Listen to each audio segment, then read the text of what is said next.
જય શ્રી કૃષ્ણ, જય દ્વારકાધીશ મિત્રો. આજે આપણે અધ્યાય 18નો 75મો શ્લોક સમજીશું.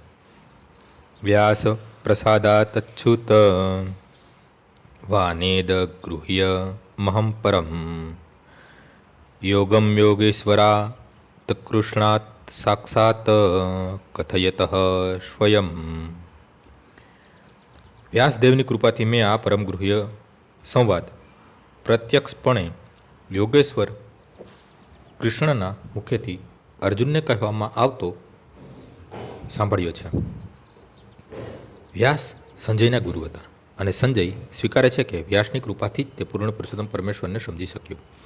આનો અર્થ એ જ છે કે મનુષ્ય કૃષ્ણને સીધા સીધા નહીં પરંતુ ગુરુના માધ્યમથી જ સમજવા પડે. ગુરુ પારદર્શક માધ્યમ છે, છતાં એ પણ સત્ય છે કે અનુભવ તેથી વધુ પ્રત્યક્ષ હોય છે. ગુરુ પરંપરાનું આ જ રહસ્ય છે. જ્યારે ગુરુ પ્રમાણભૂત હોય છે તો અર્જુન કર્યું હતું તે રીતે ભગવદ્ ગીતાનું પ્રત્યક્ષ શ્રવણ કરી શકાય. દુનિયાભરમાં અનેક યોગીઓ છે, પરંતુ કૃષ્ણ સર્વ યોગ માત્રનો સ્વામી અર્થાત યોગેશ્વર છે. તેણે ભગવદ્ ગીતામાં બહુ સ્પષ્ટ આદેશ આપ્યો છે કે મારી ચરણમાં આવો. જે મનુષ્ય આ પ્રમાણે કરે છે તે સર્વસ્વ યોગી છે. 6થા અધ્યાયના છેલ્લા શ્લોકમાં આનું સમર્થન થયું છે. યોગીનામપી સર્વેશામ. નારદ શ્રી કૃષ્ણના પ્રત્યક્ષ શિષ્ય છે અને વ્યાસના ગુરુ છે. તેથી જ્યારે વ્યાસ અર્જુનને સમાન પ્રમાણભૂત છે, કારણ કે વ્યાસ ગુરુ પરંપરામાં આવે છે અને સંજય વ્યાસના પ્રત્યક્ષ શિષ્ય છે. તેથી વ્યાસની કૃપાથી સંજયની ઇન્દ્રિયો વિશુદ્ધ થઈ હતી તથા તે પ્રત્યક્ષ કૃષ્ણના દર્શન કરી શક્યા તથા સંવાદને સાંભળી શક્યા. જે વ્યક્તિ શ્રી કૃષ્ણને પ્રત્યક્ષ રીતે સાંભળે છે તે આ ગૃહ્ય જ્ઞાનને સમજી શકે છે. જો તે ગુરુ શિષ્ય પરંપરાના ન આવે તો તે કૃષ્ણને સમજી શકશે નહીં. એટલે તેનું જ્ઞાન હંમેશા અધૂરું રહે છે.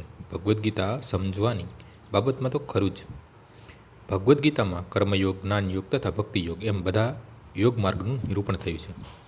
કૃષ્ણ આવા સર્વ યોગના સ્વામી છે, પરંતુ એ સમજી લેવું જોઈએ કે જેમ અર્જુન કૃષ્ણને પ્રત્યક્ષ સમજવામાં ભાગ્યશાળી થયો હતો, તેમ વ્યાસની કૃપાથી સંજય પણ શ્રી કૃષ્ણને પ્રત્યક્ષ રીતે સાંભળી શકવા સમર્થ થયો હતો. વસ્તુતઃ કૃષ્ણ પાસેથી પ્રત્યક્ષ રીતે સાંભળવું અને વ્યાસદેવ જેવા ગુરુના માધ્યમથી પ્રત્યક્ષ સાંભળવું, આ બે વચ્ચે કોઈ ફરક નથી. ગુરુ પણ વ્યાસદેવના પ્રતિનિધિ હોય છે. તેથી વૈદિક પદ્ધતિ પ્રમાણે ગુરુના જન્મદિવસે શિષ્યો વ્યાસ પૂજા નામનો ઉત્સવ ઉજવે છે. આજનો શ્લોક અહીં પૂર્ણ થાય છે. આવતીકાલે ફરીથી સવારે 6 વાગ્યે મળીશું. જય શ્રી કૃષ્ણ.